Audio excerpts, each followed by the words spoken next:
नमो नमः सर्वेभ्यो. सुप्रभातम. भगवद्गीतेच्या विवरणामध्ये सर्वांचं स्वागत आहे. आज भगवद्गीतेचा आपण 8वा चॅप्टर किंवा 8वा अध्याय म्हणजेच अक्षर ब्रह्मयोग याच्याविषयी आपण उहापोह किंवा याचं विस्तृत विवरण आपण पाहणार आहोत. 7व्या अध्यायाचं नाव होतं ज्ञान विज्ञान योग.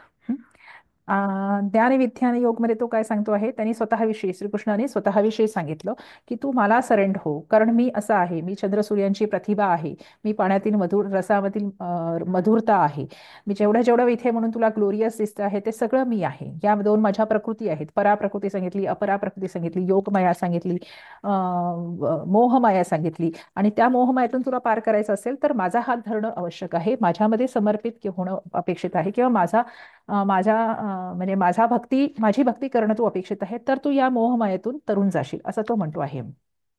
आणि असे जे माझे भक्त असतात ते भक्त हे at the time of death किंवा मृत्यूच्या समयी त्यांना मीच सर्व आहे म्हणजे हे आधी भौतिक, आधी दैविक आणि आध्यात्मिक हे सर्व मीच आहे असं त्यांना समजतं. आणि म्हणून मग पुढचा कृष्ण अर्जुनाला काही शंका त्याच्यामध्ये उत्पन्न होतात, म्हणून 8वा अध्याय सुरू होतो, त्याचं नाव आहे अक्षर ब्रह्मयोग.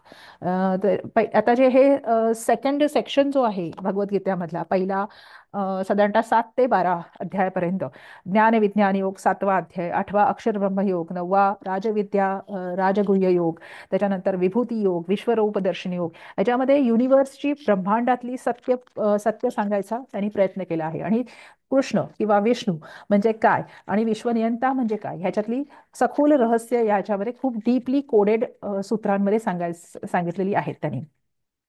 सो आपण अध्याय चालू करूया, अक्षर ब्रह्मयोग. या अध्यायामध्ये एक मिनिट थोडंसं पुढे जाते. टोटल 28 सूत्र आहेत.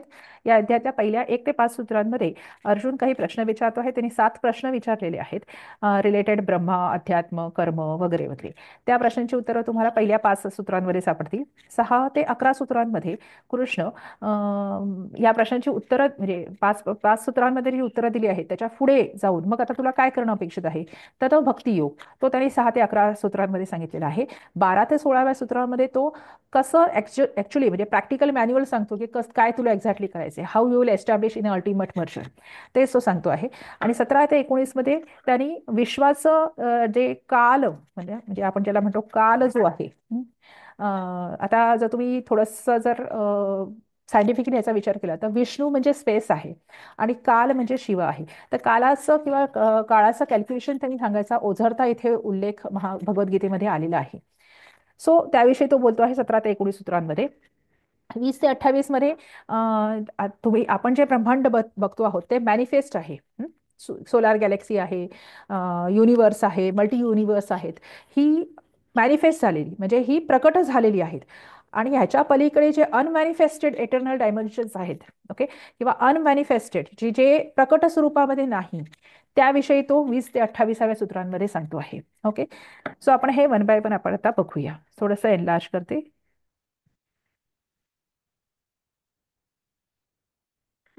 ओके,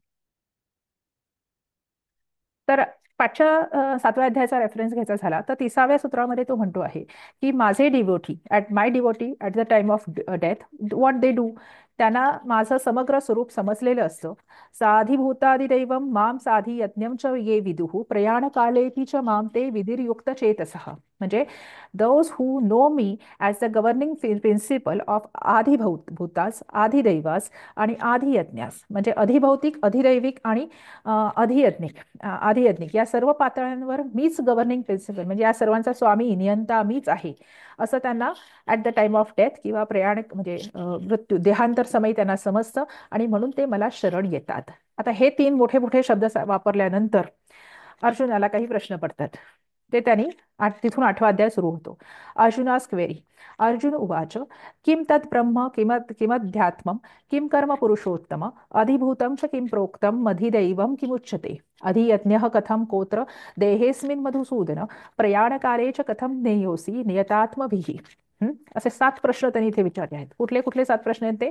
किम तत् ब्रह्म, तकारस्य चकारः जस्वसन्ति. What is that Brahman? What is that absolute truth of the universe? Who is that? या what is that? असं. किम अध्यात्म म्हणजे व्हॉट इज अध्यात्म, त्याच्यानंतर किम कर्म पुरुषोत्तमम, हे सगळं वर्णमेलन आहे. किम अध्यात्मम. त्याच्यानंतर एक मिनिट संधी बघूया आधी आपण. अधिभूतम च किम प्रोक्तम प्रोक्तम अधिदैवतम मध्ये वर्णमेलन आहे. किमुच्यतेमध्ये वर्णमेलम. आता कोत्रमध्ये कह योग अत्र विसर्गस्य उत्व गुणसंधी पूर्वरूप. देहे अस्मिन मध्ये पण देहे अस्मिन मध्ये पूर्वरूप आहे. त्याच्यानंतर ज्ञेय असी, ज्ञेय असी मध्ये विसर्गचे उत्व गुणरूप गुणसंधी पूर्वरूप संधी. नियतात्मविही हे समस्त पद आहे. ओके. सो दुसरा प्रश्न तो विचारतो किम अध्यात्म, अध्यात्म म्हणजे काय किंवा आत्मा म्हणजे काय. फर्स्ट ऑफ ऑल अध्यात्म, अध्यात्म हे समस्त पद आहे. आत्मनी अधि इति अध्यात्म, अव्ययी भाव समास आहे. पण आधी आत्मा म्हणजे काय, अध्यात्म म्हणजे काय, what is spirit, what is spirituality. Okay. Kim कर्म पुरुषोत्तम, व्हॉट इज कर्म, कर्म म्हणजे काय, ऍक्शन म्हणजे काय. अधिभूतम च किम प्रोक्तम, अधिभूत म्हणजे त्याला तुम्ही आधिभौतिक असं म्हणता. ते म्हणजे काय, म्हणजे मॅटर किंवा हा निसर्ग म्हणजे काय आहे, ही प्रकृती म्हणजे काय आहे. असाच चौथा प्रश्न विचारतोय. पाचवा प्रश्न काय विचारतोय की अधिदैवम किम उच्यते, म्हणजे अधिदैव कशाला म्हणायचं किंवा डिवाइन इंटेलिजन्स किंवा कॉस्मिक इंटेलिजन्स असे जे शब्द वापरले जातात ते कशाला म्हणायचं बरं, म्हणजे काय आहे. अत्र अस्मिन् देहे अधियज्ञः कः, हे मधुसूदन. अत्र अस्मिन् देहे कः अधियज्ञः, म्हणजे अधियज्ञ असणारा जो तू म्हणतो आहेस मीच आहे म्हणून, तो इथे या देहामध्ये किंवा या पृथ्वीवर कोण आहे. ओके. कथम ज्ञेयम क्षम्यतां. कथम ज्ञातव्य, ज्ञातव्य इथे अध्यरूत आहे कारण पुल्लिंग अधियज्ञ पुल्लिंग प्रथमा एकवचन आहे म्हणून तव्यात प्रत्यय वापरला आपण. तर त्याला कसे बरे जाणून घ्यावे, कथम ज्ञेय ज्ञातव्य हो, हा सहावा प्रश्न विचारतोय. त्याच्यानंतर प्रयाणकालेच नियतात्मभिः, कर्मणी प्रयोग आहे, कर्ता तृतीयत आहे. नियतात्मभिः, नियतात्मभिः प्रयाणकालेच त्वम कथम ज्ञेयः असि, म्हणजे देहांतराच्या वेळी प्रयाण कालामध्ये नियतात्मभिः म्हणजे ज्यांनी the people who have the study fast mind, म्हणजे त्यांनी योगाचा योगाने त्यांच्या आत्मावर नियंत्रण मिळवलेलं आहे, अशा माणसांकडून तू, तो अधिरूत आहे अध्यरूत आहे ते, तू कशा प्रकारे जाणला जातोस, असे तो प्रश्न विचारतो आहे. असा त्यांनी पहिल्या दोन सूत्रांमध्ये त्यांनी प्रश्न असे 7-8 प्रश्न त्यांनी मोठे मोठे विचारले. त्याची उत्तरं कृष्ण पुढे देतो आहे. कृष्ण सांसस. श्री भगवान उवाच अक्षरं ब्रह्म परमं स्वभावोऽध्यात्म उच्यते भूतभावोद्भव कर भूतभावोद्भव करो विसर्ग कर्म संज्ञितः. तो काय म्हणतो आहे की तू पहिला प्रश्न काय विचारलास, व्हॉट इज ब्रह्मन, किम तत् ब्रह्म. तर परम अक्षरम ब्रह्म, परम म्हणजे जे सर्वश्रेष्ठ आहे आणि जे अक्षर आहे, क्षर म्हणजे ज्याचा नाश होतो, आणि जे अक्षर आहे ज्याचा कधीच नाश होत नाही, विच इज अनडिस्ट्रॉयबल परमात्मा, that is called as a Brahma. Okay. So अक्षर म्हणजे which is not perishable, which is not destructible at all. ब्रह्म म्हणजे विच इज इट, ब्रह्म म्हणजे ब्र धातूपासून ब्रू धातूपासून आलेला आहे, जो असतोच, विच इज इटर्नल. आणि अक्षर हा ब्रह्माचं स्वरूप आहे. म्हणजे फॉर एक्झाम्पल सांगायचं झालं तर वर्ड्स, आपण जे इंग्लिशमध्ये किंवा कुठल्याही भाषेमध्ये जे वर्ड्स असतात, आता उदाहरणार्थ अल्फाबेट्स हा एक शब्द आहे, हा शब्द तुम्ही तोडू मोडू शकता, त्याचा नाश होऊ शकतो, परंतु त्यातला जो ALPHABETS हे जे मुळाक्षर आहेत, किंवा त्याला आपण म्हणूनच मराठीमध्ये किंवा संस्कृतमध्ये त्याला मुळाक्षरच म्हणतात, अक्षरच म्हणतात. जे नष्ट होत नाही ते अक्षर. ह्याच्यामध्ये त्याला काय मुळा म्हणतात, इंग्लिशमध्ये त्याला अक्षरात असं काही म्हणत नाही, आपण संस्कृतमध्ये किंवा मराठीत मुळाक्षरच म्हणतो की जी नष्ट होत नाही ती मुळाक्षर. ओके. सो ही पृथ्वी, हे निसर्ग, हा ब्रह्मांड हे पुन्हा उत्पन्न होतं, नष्ट होतं, परंतु मूळ जो नष्ट होत नाही कधीच, तो म्हणजे अक्षर ब्रह्म, किंवा त्याला अक्षर ब्रह्म असं म्हटलं जातं, आणि तोच ब्रह्म आहे. ब्रह्म अशासाठी की बृह धातू आहे, आणि जो वाढत जातो, म्हणजे त्याचा प्रसरण पावत जातो, तो ब्रह्म. म्हणजे जो सर्वोत्कृष्ट आहे, जो अक्षरत्व ज्याला प्राप्त आहे, ज्याचा नाश कधीही होत नाही, असा तो ब्रह्म. दुसऱ्या प्रश्नाचं तो उत्तर देतो आहे की व्हॉट इज अध्यात्म. स्वभाव अध्यात्म उच्यते. कस्य स्वभाव, ब्रह्मण स्वभाव, म्हणजे तस्य ब्रह्मणस्य स्वभावः अध्यात्म उच्यते. आता म्हणून मी मागे नेहमी सांगत असते की हे जे काही श्लोक्स आहेत हे खूप डीपली म्हणजे कोड लँग्वेज सारखे आहेत. हा, एका ह्याच्यामधून तुम्हाला बराचसा फोडावा लागेल तो श्लोक. सो तस्य अक्षरस्य ब्रह्मणः स्वभावः अध्यात्म उच्यते.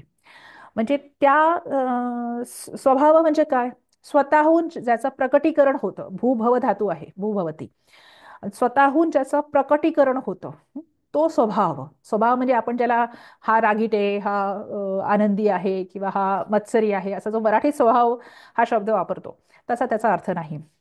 स्वभाव म्हणजे तो स्वतःहून भू झालेला आहे किंवा स्वतःहून जो प्रकट झालेला, स्वयं एव भवती इति स्वभाव, असं त्याचं निरूपण किंवा निरुक्ती आपण करू शकतो. जो स्वतःहून प्रगट झालेला आहे ना, प्रत्येक प्राणी मात्रामध्ये, लिव्हिंग नॉन लिव्हिंग थिंग्समध्ये तो स्वतःहून प्रगट झालेला आहे. हं, त्याला कोणी फोर्स केलेलं नाही तिथे प्रगट होण्यासाठी. त्याच्या म्हणजे कृष्ण तो म्हणतो आहे की मी स्वतःहूनच प्रत्येकामध्ये असतो, मी स्वतःहून प्रगट होतो, माझ्यासाठी ही सगळी लीला आहे, हा गेम आहे, हा प्ले आहे. मी स्वतःहूनच एखादी गोष्ट सुरू करतो, एखादी गोष्ट नष्ट करतो, असे अनेक श्लोक भगवद्गीतेमध्ये आहेत. सो स्वभाव ऑफ अक्षर ब्रह्म इज कॉल्ड ॲज द अध्यात्म. ओके. सो म्हणजे मग त्यात तो स्वतःहून जेव्हा प्रकट होतो आहे त्यावेळेला त्याचे सगळे कॅरेक्टरिस्टिक्स येणार, त्याचे सगळ्या ॲक्टिव्हिटीज येणार, याला आपण अध्यात्म असं म्हणतो. म्हणजे या कम्प्लीट फील्डला किंवा या या चर्चेला आपण आध्यात्मिक चर्चा असं म्हणतो. So Brahman's manifestation as a essential soul or जीवास in all beings, in living as well as non living beings. म्हणजे चर आणि अचर या सर्व वस्तूंमध्ये ब्रह्माचं किंवा कॉन्शियसनेसचं मॅनिफेस्टेशन त्याच्यामध्ये असतंच. Which modern science is also now supporting statement. Transcendental knowledge of this Atman or of this consciousness. आत्मा हा संस्कृत शब्द आहे, परंतु त्याला जनरली सायन्सनी कॉन्शियसनेस असा ॲक्सेप्ट केलेला शब्द आहे. So the transcendental knowledge of the Atman or consciousness and following it, म्हणजे त्या फॉलोईंग इट म्हणजे त्याच्या संदर्भित सगळ्या गोष्टी, त्याला अध्यात्म, आत्मनी अधिइति अध्यात्म. म्हणजे त्याच्यासंबंधी जे जे कन्सर्न्स असतील that is completely is a adhyatma. Okay. So all that which is performed in accordance with the wishes of the soul or atma or consciousness. Just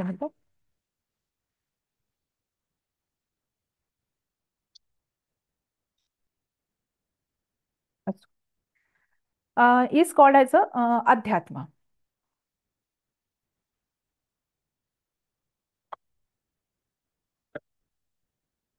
पुढे जाऊया आपण. तिसऱ्या प्रश्नाचं उत्तर देतो आहे की भूतभावोद्भव करह विसर्ग. सूत्र तेच आहे, तिसरं सूत्रच चालू आहे अजूनपर्यंत, की व्हॉट इज कर्मा. आता भूत भावोद्भव करह विसर्ग. आता ह्याचा पहिल्यांदा समास बघायला लागेल आपण, कारण हा शब्द जरा इम्पॉर्टंट आहे, तो समजून घेतल्याशिवाय आपल्याला अर्थ समजणार नाही. सो भावः च उद्भवः च भावोद्भवो इतर इतर द्वंद्व समास आहे. त्याच्यानंतर भूतानां भावोद्भवो भूतभावोद्भवो षष्ठी तत्पुरुष.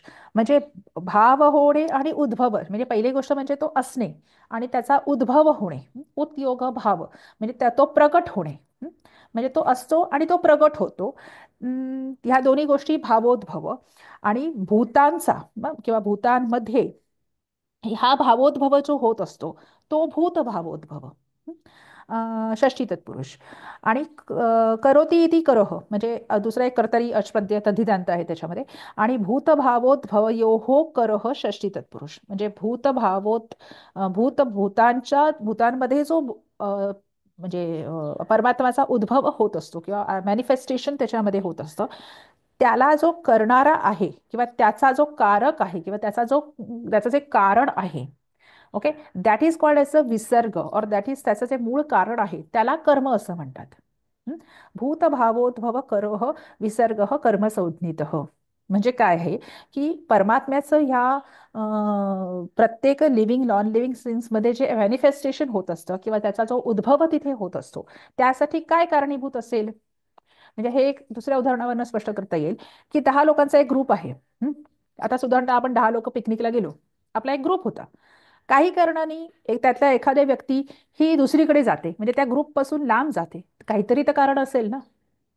हे नाही, काही कारण काहीही असू शकतं, पण त्या ग्रुपमधून ती व्यक्ती डिटॅच होते किंवा वेगळी होते. Okay.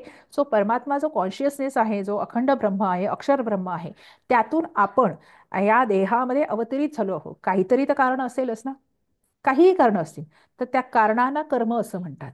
Okay. So the action or the activity responsible to cause the birth of जीवास, किंवा त्याचा आत्म्यामध्ये, आत्म्याचा या देहामध्ये किंवा या प्रकृतीमध्ये जेव्हा अवतरण होतं, किंवा त्याचा संलग्नता ज्याच्यामध्ये होते, त्याला काहीतरी कारण असतील. कारण असंख्य प्रकारची असू शकतात. So those reasons or those causes are called as a karma. Okay, the result of a person's actions and reaction themselves lead him to that different bodies. Okay, म्हणजे आत्म्याच्या वेगवेगळ्या ज्या कर्म असतात, त्या कर्मानुसार त्याला त्या त्या देहामध्ये जन्म मिळत असतो. Okay. So this karma is a cycle of cause and effect. Okay. So law of karma सगळ्यांना माहिती आहे की what happens to a person happens because they have already caused it with their actions in their past lives or in the past. म्हणजे मी 10 वर्षापूर्वी एखादी गोष्ट केली असेल, तर माझ्या बाबतीत आज एखादी गोष्ट घडते आहे, तर त्याला कारणीभूत 10 वर्षापूर्वी केलेली गोष्ट, किंवा कदाचित मागच्या जन्मात केलेली गोष्ट, किंवा कदाचित त्याच्याही मागच्या जन्मात केलेली गोष्ट, किंवा सुरुवातीला केलेली गोष्ट, असे त्याची रिझन्स आहे. उदाहरणार्थ एक सांगायचं झालं तर इथे सांगू इच्छिते की जसा एखाद्या एको येतो, काही ठिकाणी एको येतो, ज्या रूममधून किंवा ज्या एखाद्या ऐतिहासिक स्थळं असतात, गड किल्ले असतात, त्याच्यामधून आपण एखाद्या ठिकाणी जातो, एखाद्या विहिरीमधनं, एखाद्या रूममधनं, तिथे एको येतो. तिथे आपण असंच जाऊन बसलो आणि आपण काहीच केलं नाही, तर एको ऐकू येईल का? नाही येणार. जेव्हा आपण एखादी हाक मारतो, तेव्हा त्याचा एको आपल्याला ऐकायला येतो. ओके. सो हा एको ऐकायला येणं म्हणजे आपला जन्म आहे या पृथ्वीवरचा, जो आपणच कॉज केलेला आहे. आता आपल्याला या गोष्टींचं विस्मरण झालेलं असतं. बर्थची जी प्रोसेस असते गर्भामध्ये, गर्भोपनिषदामध्ये विषय आला म्हणून सांगते, गर्भोपनिषदामध्ये म्हटलेलं आहे की गर्भाला त्याचे पूर्वीचे जन्म आठवत असतात. तो का इथे आला आहे ह्याचं पण नॉलेज त्याला असतं. परंतु बर्थची जी कॉम्प्लिकेटेड पोस्ट प्रोसेस आहे, त्यामध्ये त्याला या सगळ्या विस्मृती होतात आणि आता आपल्याला काही आठवत नाही की बाबा का आपण इथे जन्माला आलोय, का आपल्या बाबतीत या गोष्टी घडत आहेत. सो हे जे काही घडतं आहे आपल्या बाबतीत, त्याची जी कारणं आहेत पाठीमागे, त्याला कर्म असं म्हटलं जातं. विषय फार विस्तृत आहे, आपल्याकडे वेळ फार कमी आहे. चौथा प्रश्न बघूया. अधिभूतम क्षरो भाव. What is called as a adhibhuta or adhibhautik. म्हणजेच मॅटर म्हणजे काय? भूत म्हणजे पंचमहाभूत, आणि पंचमहाभूतांनी बनलेलं ते अधिभौतिक. म्हणजे ते सगळं, हे जे काय पृथ्वीवर निसर्ग, तलाव, झाडं, वनस्पती, पहाड, जे काही दिसतं ते, हा देह, जे जे डोळ्यांना दिसतं, ते सगळं अधिभौतिक. म्हणजे वेगवेगळ्या प्रकारची माणसं, जे जे डोळ्यांना दिसतं, नेत्रांना, ते सगळं अधिभौतिक. आणि त्याचा एक हे काय आहे की जे जे नष्ट होतं, ते सुद्धा अधिभौतिक. सो कंटिन्यू, आणि जे जे चेंज होत राहतं, क्षर क्षर त्याला क्षरत्व भाव आहे. अधिभूतम क्षरो भाव. एक संधी बघूया आधी आपण इथे. चौथा सूत्र सुरू होते. अधिभूतम क्षरो भाव पुरुषाश्च दैवतम अधियज्ञोह मेवात्र देहे देहभृतां वर. अधिभूतम क्षरः भाव, विसर्गस्य उत्व गुणसंधी, पुरुषः च, विसर्गस्य सकारः तदनंतर श्चुत्व संधी. च अधिदैवम, चाधिदैवम मध्ये हे सवर्ण दीर्घ संधी आहे.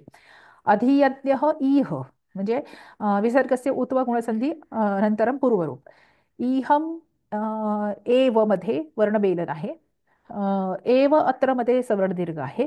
देहे धेभृताम वरम मध्ये संधी नाही. ओके. सो अर्थदृष्ट्या बघूया आपण की अधिभूतम क्षरो भाव, म्हणजे अधिभूत म्हणजे काय, आधिभौतिक म्हणजे काय, की ज्याला ज्याला क्षरत्व आहे, ज्याला ज्याला जे जे चेंज होत आहे, जे जे नष्ट होणार आहे, ते सगळं म्हणजे अधिभौतिक किंवा आधिभूताच. कंटिन्युअस चेंजिंग त्रिगुणात्मक प्रकृती, physical forms of everything is called as a अधिभूतास. किंवा द मीन्स पर्टेनिंग टू 5 महाभूतास, म्हणजे 5 महाभूताने जेवढं जेवढं बनलेलं आहे ते नष्ट होणार आहे, ते चेंज होणार आहे. ओके. सो ह्याला आणखीन एक व्युत्पत्ती अशी आहे की स्थूलदेह, सूक्ष्मदेह आणि लिंगदेह, अशी काय एक म्हणजे आत्म्याच्या म्हणजे क्लासिफिकेशन केलं जातं. तर स्थूलदेह जो आहे, ग्रॉस बॉडी जी आहे प्रत्येक गोष्टीची, फक्त मनुष्याची अशी नाही आहे, प्रत्येक गोष्टीची, मग तो मनुष्य असेल, वनस्पती असेल, प्राणी असेल, निसर्ग असेल, कोणीही असेल, ज्याला स्थूल देह जो आहे तो सगळा अधिभौतिक आहे, किंवा त्याला अधिभूत असं आपण म्हणू शकतो.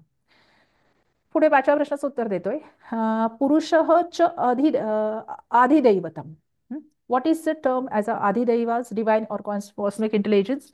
सो पुरुषाचं सपोर्टर किंवा ज्याला आपण पुरुष हा एक वेगळा शब्द इथे वापरलेला आहे, ज्याला पुरुषाचं सपोर्टर. पुरुष म्हणजे कोण? सांख्यांच्या नुसार पुरुष म्हणजे शिव. पुरुष म्हणजे विश्वाचा नियंता. पुरुष आणि प्रकृती जे एक एक आहे अनचेंजिंग, एक आहे चेंजिंग, एक आहे नष्ट न होणारं, एक आहे नष्ट होणारं. सो त्या पुरुषाचे जे सपोर्टर्स आहेत, म्हणजे उदाहरणार्थ कॉस्मिक एनर्जीज, म्हणजे एखादा राजा असतो, ते राजाचे सपोर्टर्स असतात. ओके, एखादा हेड ऑफ द डिपार्टमेंट असतो, त्यांचे काही म्हणजे त्याचे फॉलोअर्स असतात. तसे पुरुषाचे जे फॉलोअर्स आहेत, पुरुषाचे जे सपोर्टर्स आहेत, ऑफकोर्स त्यांना या अधिभूतापेक्षा काही काळानंतर नष्टत्व असतं. जसं सूर्य पण काही कालांतरानंतर नष्ट होतो. ओके, ग्रह प्लॅनेट्स हे सुद्धा काही काळानंतर नष्ट होतात. आपल्यापेक्षा त्यांचं आयुष्य जास्त आहे, परंतु काही कालांतरानंतर ते ब्रह्मांड पण नष्ट होतं. म्हणजे त्याचं कॅल्क्युलेशन पुढे आहे याच अध्यायामध्ये.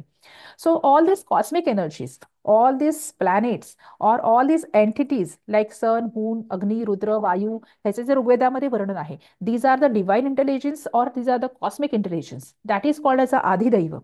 Okay, so adhibhut daivikas means the pertaining to the daiva or fate, unseen forces and gods, असं त्याला साधारणतः सामान्य भाषेत म्हटलं जातं. की जे जे या गोष्टी दिसून येत नाहीत, ज्या गोष्टी दिसून येतात त्या अधिभौतिक डोळ्यांना दिसणाऱ्या, आणि डोळ्यांना न दिसणाऱ्या ज्या गोष्टी आहेत आणि त्या आपल्या आयुष्यावर त्यांचा प्रभाव होत असतो, त्याला कॉस्मिक इंटेलिजन्स, दैविक किंवा आधिदैविक असं म्हटलं जातं. आता दैव म्हणजे काय? कारण महत्वाचा कन्सेप्ट समजणे महत्वाचे आहे की दैव includes the power of time और काला अँड कॉस्मिक एनर्जीज. दैव म्हणजे दा ददा दा यक्ष धातू आहे. जो देतो किंवा देण्याची जी प्रक्रिया ज्यांच्याकडून होते त्याला आपण देव असं म्हणतो. जो आपल्याला देतो, मातृदेवो भव, पितृदेवो भव, आचार्य देवो भव, बरोबर आहे. जो कुठलीही गोष्ट आपल्याला जो मनुष्य देतो आहे त्याला आपण देव असं म्हणतो, बरोबर आहे. मग फक्त इथे आपल्याला आपले आई वडील, आपले गुरु, अजून कोणी जी काही माणसं आहेत तीच फक्त आपल्याला देत आहेत का? आपल्याला पाऊस कोण देत आहे? आपल्याला सूर्यप्रकाश कोण देत आहे? या पृथ्वीवर जीवसृष्टी निर्माण करण्यासाठी पृथ्वीच्या बाहेरच्या काही एनर्जीज काम करत आहेत. समुद्रामध्ये भरती ओहोटी कोण देत आहे?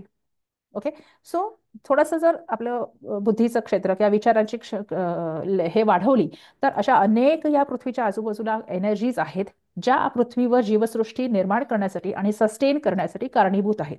त्या सगळ्यांना इन्क्लुडिंग काल ऑल्सो, काल हा खूप मोठा कन्सेप्ट आहे, परंतु including kaal and including all cosmic energies surrounding the human or other living beings are called as a daiva. आणि त्याच्या संदर्भात जे असतं त्याला आधिदैव असं म्हटलं जातं, ज्याला साधारणतः सूक्ष्मदेह किंवा astral body or the subtler body असंही म्हटलं जातं. Okay, so that is called as a adhidaiva. 6व्या प्रश्नाकडे बोलूया. Who is adhiyajna here? Okay, अधियज्ञ इह मेवात्र देहे देहभृताम वर, असं तो म्हणतो आहे. म्हणजेच काय की हु इज अधियज्ञ हिअर? अहम, अहम अधियज्ञ अहम, मी. कृष्ण म्हणतो आहे की मीच अधियज्ञ आहे. अधियज्ञ म्हणजे तुम्ही ही जी काही कर्म आणि हे जे काही तुमचं मॅनिफेस्टेशन इथे करता आहात त्या सगळ्यांचा, म्हणूनच तो नेहमी म्हणतो आहे की तुझी कर्म मला समर्पित कर. आतापर्यंत 6-7 अध्याय आपण बघितले, त्यात त्याचं सूत्राचं म्हणणं काय आहे की माम एव शरणम गच्छ, मलाच तू शरण ये. तुझी सगळी कर्म यज्ञ संस्कृती आपण मागच्या वेळेला बघितली होती 2ऱ्या का 3ऱ्या अध्यायामध्ये, की तू सगळं मला दे. तुला काही वाईट मिळालं मला दे, तुला काही चांगलं मिळालं मला दे, कारण त्या सगळ्याचा भोगता मी आहे. मी अधियज्ञ आहे. ओके, अहम holder of all this yajna, holder of all this universe and even ultimate reality जी आहे या ब्रह्मांडातलं जे सत्य आहे, विश्वनियंता जो आहे तो मी आहे, असं तो म्हणतो आहे. मी अधियज्ञ आहे. या प्रत्येक जीवांमधला कारणदेह, लिंगदेह, कॉझल बॉडी, टर्मिनॉलॉजी वेगवेगळ्या ग्रंथांमध्ये वेगवेगळी टर्मिनॉलॉजी तुम्हाला आढळेल. म्हणजे प्रत्येक जेव्हा तुम्ही ग्रंथ उडाल तशी वेगळी टर्मिनॉलॉजी आपल्याला सापडते, पण तो मी आहे. ओके, याच्यावर परमहंस योगानंदांचं एक खूप छान स्टेटमेंट आहे, ते त्याच्याने अधिक क्लिअर होतो हा कन्सेप्ट. आता तिथे एक एक एक एक चित्र दाखवले बघा. एक मनुष्याची आकृती आहे, दाखवण्यासाठी किंवा समजण्यासाठी ते केलेले आहे, आणि त्याच्या हातामध्ये हे युनिवर्स आहे, ही आपली गॅलेक्सी आहे. ओके. सो जो ही गॅलेक्सी चालवतो आहे, आईन्स्टाईनने पण म्हटलेलं आहे, if there is a world or if there is a universe there should be a creator of the universe. Okay. पण तो तो माझा विषय नाही. ओके. सो हे युनिवर्स किंवा ही गॅलेक्सी कोणी ना कोणीतरी चालवतो आहे. तो मी आहे. तो अधियज्ञ हा मी आहे. परमहंस योगानंद म्हणतात की god's presence in the physical universe can only be inferred.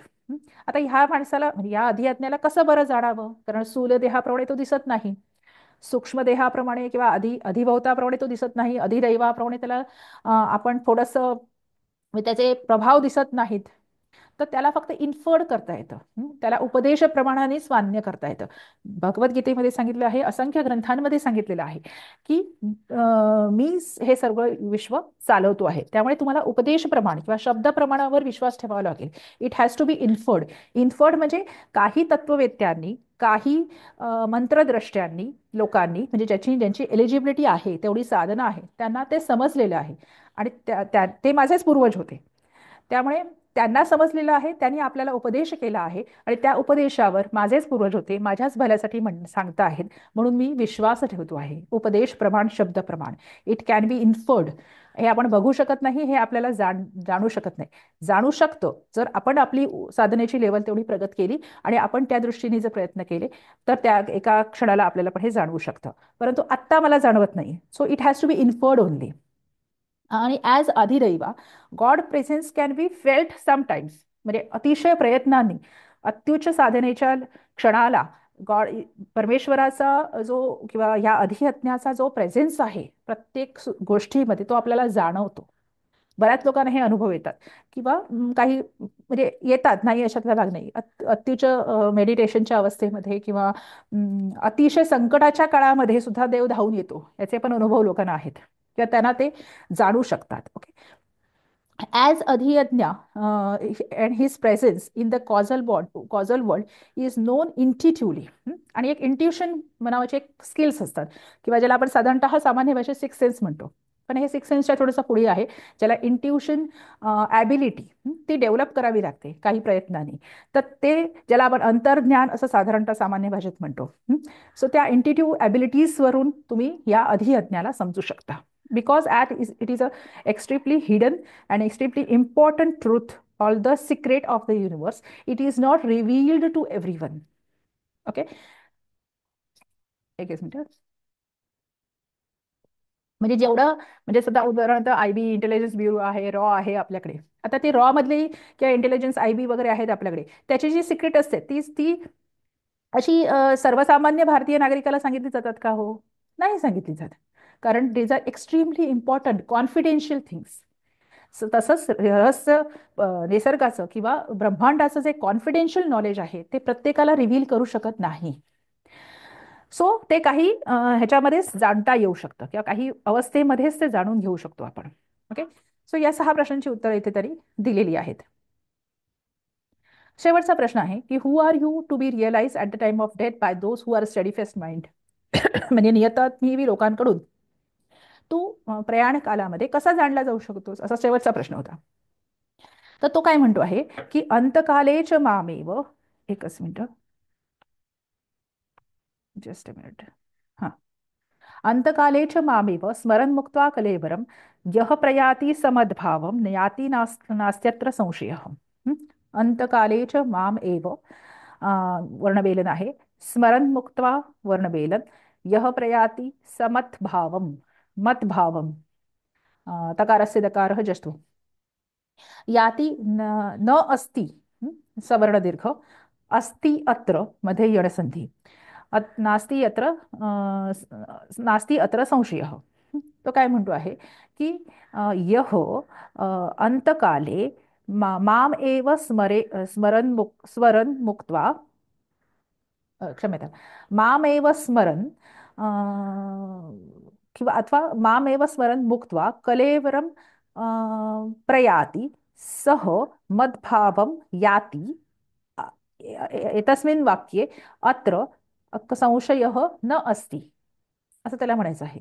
म्हणजे काय आहे की चॅन्टिंग गॉड्स नेम, म्हणजे जो मनुष्य म्हणजे तो अजून प्रश्न विचारतोय, बाबा तुला कसं बरं जाणून घ्यायचं, तुझं म्हणजे स्वरूप कसं बरं जाणून घे. नंतर तो विश्वरूप दर्शनासाठी प्रार्थना करतो, अपील करतो पुढच्या अध्यायांमध्ये, की मला आता प्रयाण कालासाठी तुला जाणून घ्यायचं तर मला मृत्यू थोडेच हे करायला लागेल, तो आत्ताच दर्शन दे. तो विश्वरूप दर्शन पुढे आहे अध्याय.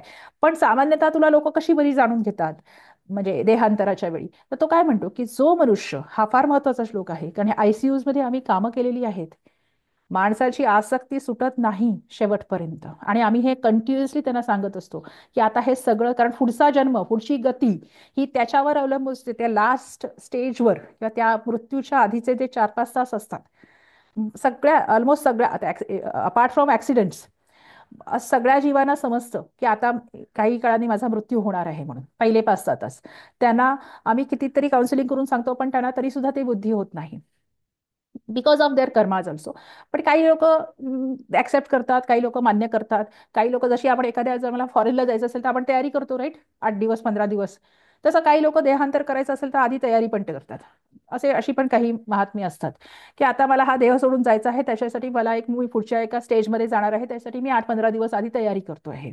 अशी पण माणसं असतात, अशी पण उदाहरणं आहेत. सो अंतकाले, शेवटच्या दिवशी, आय मीन शेवटच्या काळामध्ये, मामेव स्मरण, मला स्मरत स्मरतच, किंवा माझं स्मरण करत, म्हणजे chanting the gods name, remembering the God, attains the gods grace. आणि कलेवरम, जो सोडतो किंवा यह प्रयाती, म्हणजे तो पुढे जातो, समदभावम याती, तेव्हा तो माझ्यामध्ये मर्ज होतो, किंवा मला तो, माझा भाव तो जाणून घेऊ शकतो, किंवा माझं स्वरूप काय आहे तो जाणून घेऊ शकतो. आणि ह्याच्यामध्ये काहीही संशय नाही. So thinking of whatever entity one leaves the body at the time of death, that and that only he attains. म्हणजे मृत्यूसमयी त्याच्या डोक्यामध्ये जे जे विचार चालू असतील, तो ज्या ज्या गोष्टींबद्दल विचार करत असेल, तशाच प्रकारच्या लोकांमध्ये त्याची पुढे, म्हणजे हा शरीर सोडल्यानंतर आत्मा मरत नाही. एक तर पहिली गोष्ट म्हणजे प्राण मरत नाही, आत्मा मरत नाही, प्राण मरत नाही. प्राण काही काळासाठी त्याच्याबरोबर अकंपनी करतो. ज्याच्यामध्ये आपल्याला श्राद्ध कर्म वगैरे सगळी सांगितलेली आहेत आपल्यासाठी. 12 दिवस 13 दिवस आपण सुतक पाळतो, याला सुद्धा एक सायंटिफिक बेस आहे, फाउंडेशन आहे. सो का बरं हे सर्व करायचं असेल, आता काही लोक मानत नाहीत त्या गोष्टी, पण त्याच्यामध्ये वेगळे सायंटिफिक रिझन्स आहेत. सो आत्मा, मनोमय कोश, विज्ञानमय कोश, प्राणमय कोश, ह्या सगळं फक्त सुटतं ते फक्त फिजिकल अन्नमय कोश सुटतं. काही काळासाठी मनोमय कोश पुढे ट्रान्सफर होतो, विज्ञानमय कोश ट्रान्सफर होतो, नंतर त्याची पण साथ सुटते. सो तो त्या त्या योनीमध्ये किंवा त्या त्या लोकांमध्ये त्याचा प्रवेश होणार आहे. म्हणून तू आधी, म्हणजे जसं आपण एखाद्या ह्याच्यावर जात असो, म्हणजे समजा आपण एखाद्या टूरवर जातोय, बरोबर आहे, वेगवेगळ्या टूर संस्था आहेत आपल्याकडे, टूर्स अँड ट्रॅव्हल्सच्या. तर आपण त्या गाईडच्या कॉन्टॅक्टमध्ये राहतो की नाही. समजा मला 1 एप्रिलला एखाद्या टूरवर जायचं आहे, तर आजपासून मी त्या गाईडच्या संपर्कात राहील की नाही, की सर तुम्ही मला कुठे घेऊन जाणार आहात, कसं घेऊन जाणार आहात, मी काय काय करणं अपेक्षित आहे, बरोबर आहे. सो तसं कृष्ण किंवा विष्णू हा तुमचा गाईड आहे. पुढचा जो तुमचं भ्रमण किंवा पुढची जी तुमची गती होणार आहे, त्याच्यासाठी तो तुमचा गाईड आहे. तेव्हा त्याच्याशी कॉन्टॅक्टमध्ये राहा. मामेव स्मरण मामेव उक्त्वा, मला जो स्मरत स्मरत माझ्याशी कनेक्शनमध्ये राहत राहत जो हा देह सोडतो, तो माझं स्वरूप निश्चितपणे जाणून घेऊ शकतो. ओके, त्याला मात्र त्यावेळेला मी ज्ञेय होतो, त्यावेळेला मी तिथे त्याच्यासाठी अवेलेबल असतो. Therefore think of me at all the times. म्हणजे म्हणून फक्त मृत्यूच्या समयी त्याला आठवावं असातला भाग नाहीये, आयुष्यभरच त्याला आठवावं. ह्याच्यामध्ये काहीही संशय नाही, असं तो सांगतो आहे. ओके, सो 4 मिनिटं आपल्याकडे शिल्लक आहेत. असे 7 प्रश्नांची उत्तरं त्यांनी ह्याच्यामध्ये दिलेली आहेत. सो एखादं आपण जास्त घेऊया सूत्र. त्याच्यानंतर हे सांगितल्यानंतर, या 7 प्रश्नांची उत्तरं दिल्यानंतर कृष्ण काय सांगतो आहे की यम यम वापी स्मरण भावम. एकच मिनिट. यम यम वापी स्मरण भावम त्यजतन्ते कलेवरम, तम तम तम तमेवेति कौंतेय सदा तद्भाव भावितः. म्हणजे संधी बघूया. यम यम वा, वा अपि मध्ये सवर्ण दीर्घ, स्मरण भावम वर्णमेलन आहे, त्यजती अंते मध्ये यडसंधी आहे, कलेवरम, तम तम एव, तम तम एव मध्ये वर्णमेलन, एव योग एक मिनिट. हा, तम एव एती, तम एव एती, एव एती मध्ये वृद्धी संधी आहे. तम एव एती. एती म्हणजे ईण धातू आहे, म्हणजे त्याला प्राप्त होतो. तम एव एती कौंतेय सदा तत् भावित तद्भाव भावित. जस्ट आहे इथे. So whatever one remembers upon giving up the body at the time of death, he attains the same state being always absorb in such contemplation. म्हणजे जो जो भाव यम यम भावन स्मरण वापी कोपी अंते कलेवरम त्यजती तम तम, हे कौंतेय, तम तम तद्भाव भावितः सदा एव एती. म्हणजे तो ज्या ज्या प्रकारचे विचार करणार आहे, म्हणून आम्ही आयसीयू मध्ये पण बऱ्याच वेळा सांगतो, किंवा ज्या ज्या मृत्यूशयवर असतात ॲज अ डॉक्टर, आम्ही सांगत असतो की आता हे सगळं सोडा. ना तुमचा मुलगा, ना तुमची जमीन दौलत, पैसा अडका तुम्हाला पुढे उपयोगाला येणार नाहीये. तुम्हाला उपयोगाला येणार आहे तो फक्त कृष्ण किंवा विष्णू, किंवा जो तुम्ही ज्या देवाचं तुम्ही आयुष्यभर स्मरण केलं आहे किंवा भक्ती केली आहे, तो तुम्हाला पुढे येणार आहे. हे रिलेटिव्ह पण तुम्हाला येणार नाहीत पुढे. सो त्याच्याविषयी तुम्ही मग, बऱ्याच घरांमध्ये असं असतं की महाभारत वाचणे, काही गरुड पुराण वाचणे, विष्णू सहस्रनाम वाचणे, अशा काही प्रॅक्टिसेस लोक फॉलो करतात. सो त्याचं फक्त स्मरण करा. काहीच नाही जमलं तर कृष्णाचं नाव घेत चला, जेव्हा तुम्ही देहांतर करत असता. कारण ज्या ज्या प्रकारचा भाव, ज्या ज्या प्रकारचे विचार त्याच्या डोक्यामध्ये त्यावेळेला असतील, कलेवर सोडताना किंवा देह सोडताना, त्या त्या प्रकारच्या योनी त्याला पुढे प्राप्त होतात, किंवा त्या त्या प्रकारची गती त्याला पुढे प्राप्त होतो. त्या गतींचं वर्णन पण याच अध्यायामध्ये ॲट द एंड सूत्रांमध्ये त्यांनी केले आहे. Okay. So we will stop here, कारण 1 मिनिट राहिलेलं आहे. त्यामुळे आपण आतापर्यंत 6 सूत्र कव्हर केली 8व्या अध्यायाची. त्याच्यामध्ये पहिल्या 7 मध्ये त्यांनी आधियज्ञ म्हणजे ब्रह्म म्हणजे काय,